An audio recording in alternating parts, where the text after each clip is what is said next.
hari ni Man, kita nak bercakap sikit opening ni. Kawan-kawan nanti ada seban teman kita, dia sekarang ni kena masuk game 4, game 5 terus. Ini nak masuk game 4, game 5 lah. Bicara santai. Ini bicara santai. Sebab hari ni saya dapat tapi gear kena jaga tu. Sebab saya lihat hari ni laporan agak kurang menyenangkan saya apabila bernama melaporkan bahawa Suruhanjaya Pencegah Rasuah Malaysia mendedahkan bahawa di negeri Selangor merupakan kumpulan tertinggi yang ditahan kaki tangan kerajaan yang terlibat dalam rasuah. Kerana menurut pengarah Datuk Alia Salim, dia kata rekod seramai 170 penjawat awam telah ditahan diikuti dengan 84 tangkapan.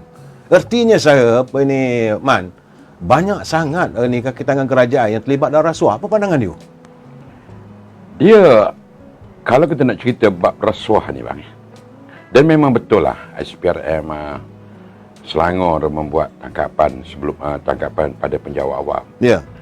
Sebelum ini pun isu rasuah ini yang jadi mangsanya orang politik. Ya. Kan, yang jadi mangsa orang politik bila sebut rasuah orang politik, Tapi hakikatnya kita tidak kata semua. Hakikatnya yang menjalankan gerakan rasuah ini adalah kalangan penjawat awam. Kan, di situlah akan berlakunya ketirisan, di situlah akan berlaku penyelewengan, penyalahgunaan kuasa. Katalah menteri minit sekian-sekian disalahgunakan minit menteri. Ya, dan saya tidak terkejut. Pada saya itu jumlah yang sedikit. Ya. Sepatutnya pada saya lebih besar lagi. Ya. Dan kita tahu punca rasuah ni kebanyakannya adalah di PBT kalau negeri-negeri ni. Dia majlis-majlis ataupun dewan-dewan bandaran ini sebenarnya tempat berlakunya sedekah. Saya gunakan istilah sedekah. Serakah. Tak, sedekah yang serakah. Sedekah yang dia lebih bijak daripada saya sekarang. Ya kan? Itu mukadimahnya. Ya. Saya tak terkejut. Sikit sangat tu. Ataupun tangkapan tu juga daripada SPRM ni janganlah terpilih. Janganlah buat seperti pendakwaan terpilih, pendakwaan yang direka, yang dirancang. Ya. Kan, kalau tangkap pun jangan tangkap bilis, tangkap jerunya sekali. Kan, kata contoh dalam kes Jana Wibawa. Kan takkanlah nak tangkap orang politik saja, mesti ada pegawai kerajaan yang bersekongkol. Tangkap tu sekali alang-alang. Kalau Datuk Seri Anwar Ibrahim kata nak nak membenteras rasuah. Nak membenteras, nak menjadikan negara kita ni bebas daripada rasuah. Rasuah ini dia bermula daripada zaman Nabi lagi sehingga sekarang ini. Kan? Rasuah ni pada saya macam industri pelacuran. Dia tidak boleh nak dihapuskan. Ya. Sukar untuk dihapuskan, tapi boleh dibendung. Boleh. Dikekang gerakan tu. Ya, sebab bila saudara Aiman sebut tentang Jana Wibawa tu, saya tak boleh sebut sebab 2-3 malam saya bercakap juga. Saya rasa terkesan lah sebab Jana Wibawa ini diasaskan, diwujudkan matlamatnya untuk menjaga warga Bumiputera kita yang terkesan daripada PKP, tapi akhirnya dikhianati. Saya bila sebut soal Jana Wibawa ni, tak tahulah, jiwa saya terasa amat sedih lah. Bagaimana wujudnya warga bangsa kita yang diletakkan sebagai pemimpin, akhirnya mereka mengkhianati. Tak sepatutnya berlaku. Soal kau nak kebah duit, kebahlah yang lain. Tapi janganlah periuk nasi orang Melayu ini kamu berserah kat orang lain, buatkan rakyat terkulat-kulat, terkial-kial. Ini keadaannya. Saya bila Man bagi tahu tentang Jana Wibawa ni, pedih rasa jantung ni. Ya Man. Ya, sebut Jana Wibawa kata nak bantu syarikat Bumiputera yang tertangkap di Muar, cakap Cina. Itulah cerita dia. Bukan kita dengki Cina. Kita bukan resis Man. Kita bukan resis. Tetapi saya merasakan dalam keadaan begini, tak sepatutnya benda itu berlaku. Tak seharusnya. Macam orang kata, macam tak sepatutnya lah orang Islam itu tengok ada daging khinzir pun boleh makan. Begitulah bagi saya. Saya cukup tak boleh lah bila sebut Jana Wibawa. Jadi bila sebenarnya kita banyak cerita lain nak bercakap. Tapi bila Man bercakap tentang apa ini, bila Datuk Eman bercakap tentang Jana Wibawa ni, pedih rasanya. Tapi tak apalah. Kita teruslah juga kita dengan cerita-cerita yang soal politik. Sebab ini pencerahan politik. Sebab Jana Wibawa ni saya haraplah hari ni dah 82 hari dah kerajaan yang berhasrat untuk menangani derita rakyat. Ini core bagi saya. Soal jana wibawa tu yang telah berlalu, biarlah pihak berkuasa mengambil tindakan.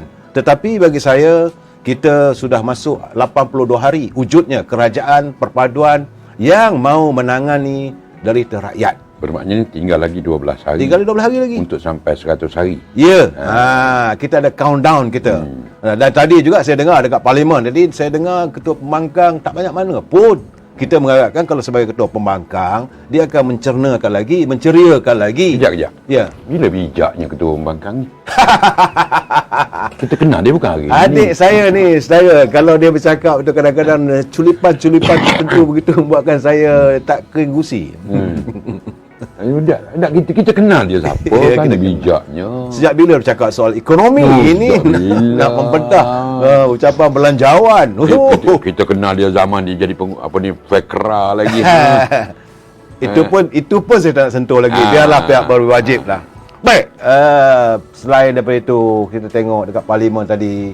Apa pandangan you tentang ni ahli-ahli parlimen? Memanglah ada kalangan ahli-ahli parlimen yang muda-muda, yang tak ada pengalaman lagi, mereka berhujah. Tetapi saya melihat yang lama-lama tu, dan mereka nak tunjuk mereka lah juara, seolah-olah mereka... Siapa ni? Saidan Kasim?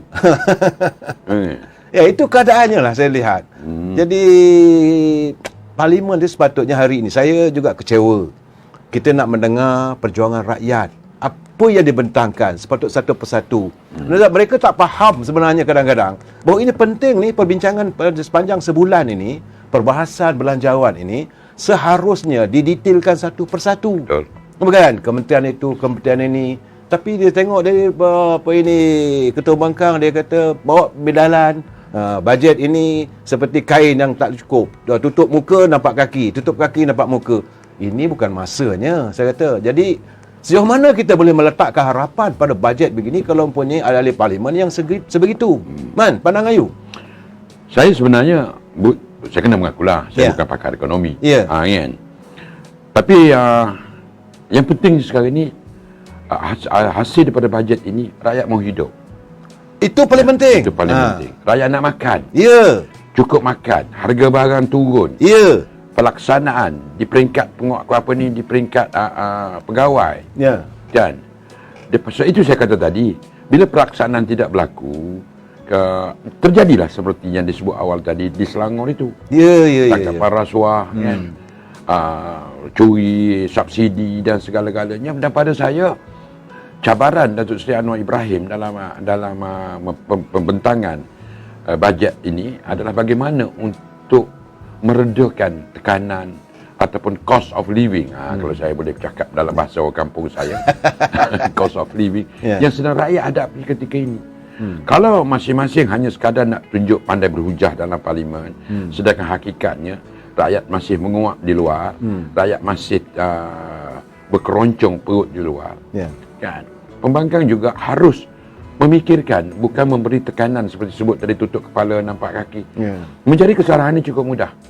Kan? Kenapa wujudnya kerajaan perpaduan? Kerana nak jaga kestabilan politik sekaligus memacu ekonomi, tentunya ekonomi rakyat. Menangani derita rakyat. Menangani derita rakyat. Macam disebut tadi ahli parlimen baru. Kita terima.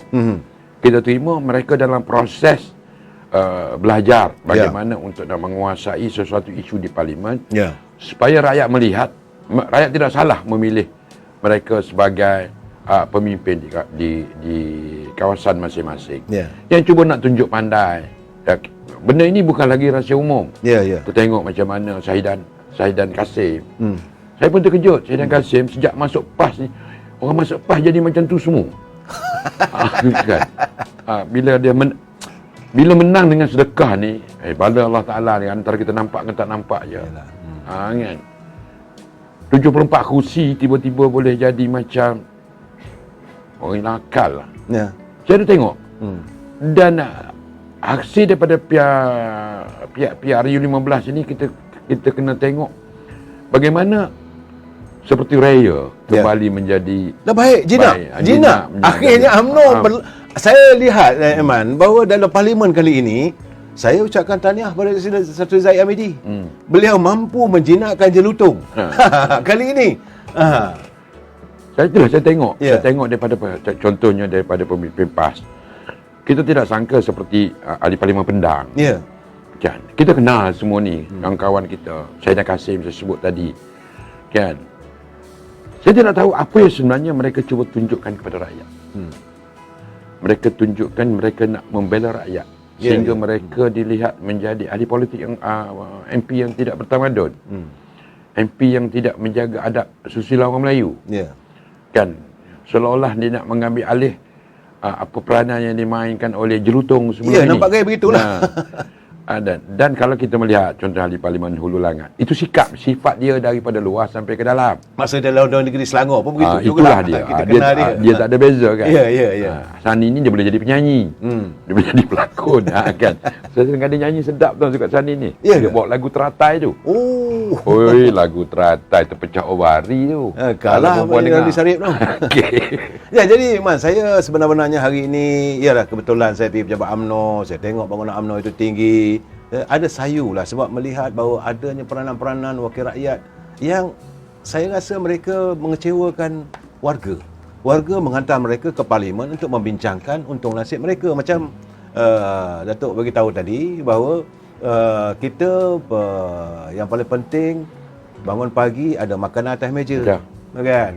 Anak-anak muda nak ada pekerjaan. Betul. Sekolah-sekolah anak-anak macam mana. Setuju. Jadi sepatutnya wakil-wakil rakyat ni mengutarakan persoalan begitu bila mereka berada di parlimen. Tapi ini tidak berlaku. Ya, cerita yang bukan-bukan yang saya dengar. Saya minta maaf lah, kali ini saya rasa agak kecewa lah saya. Tapi bagaimanapun kita mengharapkanlah sebab ini mudah-mudahan UMNO mampu. Sebab sekarang ni UMNO sudah pemula masuk dalam musim pemilihan. Okey. Kabarnya saudara masuk juga bertanding katanya. Nak tanya juga. Sebab saya tengok saudara sekarang ni ramai kalangan YouTuber pun masuk. Saudara Zamir Ibrahim bertanding ketua bahagian. Saudara Zamir Ismi Rakyat bertanding naib ketua bahagian. Saudara dan tiba-tiba saya tengok terjelma nama Rafi orang kecil bertanding sebagai ahli majlis kerja tertinggi. Wow, ini bagi saya satu peningkatan. Apa menyebabkan you bertanding? Adakah you tak percaya dengan pemimpinan yang ada atau macam mana? Tadi sebutkan rakan-rakan media bertanding tu. Sebenarnya tak salah lah saya menawarkan diri. Tak salah. Tak salah. Saya sebenarnya mudah. Saya menawarkan diri ni sebenarnya saya pun tak tahu bagaimana ilham itu timbul sebenarnya. Untuk saya nak menawarkan diri. Untuk nak mencelah masuk dalam pertandingan. Cuma pada saya, bila saya ngisi borang, menghantar borang, tak ada siapa-siapa tahu. Kawan-kawan pun tak tahu. Saya tak tahu. Dan saya tak ada post pun dekat Facebook saya ataupun media sosial saya lain. Saya bila wujudnya pemilihan MKT ni, saya terasa saya ingin mencuba nasib. Saya tahu bukan benda mudah. Ini bukan soal cuba cuba nasib. You kena ingat ini soalnya your contribution. Sebab UMNO dalam keadaan yang kecelaruan bila kita kalah dalam pilihan raya, bukan sekali kalah pilihan raya, 2 kali. Daripada 79 kursi Parlimen Barisan Nasional merudum sampai 30 dan you nak masuk dalam gelanggang. Apakah you ada idea-idea baru untuk memulihkannya? Ini persoalan yang saya tanya. Hari ni saya minta maaf saudara. Hari ni saya pula jadi moderator. Datang rumah orang jadi moderator. Nak buat macam mana? Saya sebenarnya melihat. Bukan tidak ada sebelum ni. Saya melihat media, terutamanya media baru ni, memainkan peranan cukup penting dalam menentukan jatuh bangun sesebuah pertubuhan ataupun gerakan siasat. Kan? Bila kita tengok bagaimana parti sebelum ni, Perikatan Nasional, menguasai media sosial termasuklah TikTok dengan belanja ratusan juta. Kan? Dan saya melihat maknanya gerakan massa ini penting. Jadi kalau ditanya saya apa sebab saya menawarkan diri, saya terfikir dengan sedikit pengalaman yang saya ada. Abang pun pernah membentuk, mendidik dan meletakkan saya seperti ini sekarang ini. Saya rasa saya ada sumbangan. Tentunya sumbangan saya ini adalah berkaitan dengan gerakan media, gerakan massa. Kan? Untuk membantu parti kalau diizinkan, diberikan tempat, saya berdoa dapat. Dan juga nak memberitahu, adakah selama ini apa yang saya perjuangkan, saya tidak pernah lari daripada parti. Ya. Sejak parti menang, parti kalah, menjadi keseparuh kerajaan, jadi pembangkang, saya tidak pernah lari, tidak pernah lompat parti. Kan setelah membuktikan kesetiaan saya, tak perlu diragui. Dan bila saya memilih untuk mengisi bora, mendaftar, saya sekadar ingin menduga apakah benar saya diberi ada yang menyokong gerakan yang saya buat selama ini, baik di media online, Channel TV, di Facebook, berdepan dengan cabaran, berdepan dengan maki hamun, masuk lokap, keluar lokap. Kan, dan saya tujuan saya cuma tu, saya ingin menjadikan menyumbang perlunya media ini dilihat sebagai satu senjata, instrumen, alat yang penting untuk memperkasakan parti. Saya nak ambil contoh apa yang berlaku kepada Presiden. Presiden sendiri. Kan, tak apa saya orang kata saya ni orang yang menyokong institusi. Kan, apabila tidak ada media-media yang mempertahankan beliau, memperbetulkan persepsi kepada beliau, sehingga akhirnya satu ketika dahulu beliau dilihat bersendirian. Sebab tidak ada yang gerakan yang boleh dibuat. Sebab tu dalam bab ini saya bangga dengan pasukan media yang dibuat oleh Datuk Seri Anwar Ibrahim. Bagaimana mereka, walaupun dia menggunakan khidmat konsultan, bagaimana mereka upgradekan Datuk Seri Anwar Ibrahim di media, berdekat dengan rakyat, dekat dengan program-program melibatkan rakyat. Dan saya percaya Datuk Seri Anwar Ibrahim hari ini mendapat tempat di hati rakyat dengan gerakan yang dibuat oleh pasukan media. Ini yang kita tidak ada di dalam UMNO. Jadi maksudnya UMNO tak ada gerakan yang sebegitu, ya? Tak ada. Kita masih selesa. Kan, saya masih lagi berasa dalam kerajaan, syndrome denial. Saya masih menggunakan perkataan GSPS. Gerak sikit, PT selalu. Tak ada duit, jangan tak buat. Sedangkan pasukan ni, saya selalu sebut, 3M ini cukup penting untuk kita memperkasakan apa saja gerakan. Pertama, M yang saya sebut adalah media. Yang kedua, missionary. Yang ketiga, money. Ini perlu dibuat. Dengan kita ni tidak semua, saya tidak nafikan tidak semua. Dengan kita ni kita tukar 3M. M juga. Yang pertama, money. Uang dulu. Tak ada duit, tak ada missionary. Tak ada media. Kita kena tukar perspektif ini. Sebab dunia setiap hari berubah. Aplikasi media sosial ni setiap hari ada pembaharuan. Jadi kalau kita di peringkat ahli UMNO, pemimpin UMNO baik di peringkat tertinggi ataupun di peringkat bawah, gagal nak menguasai ini, percayalah, UMNO akan tinggal terus jumut.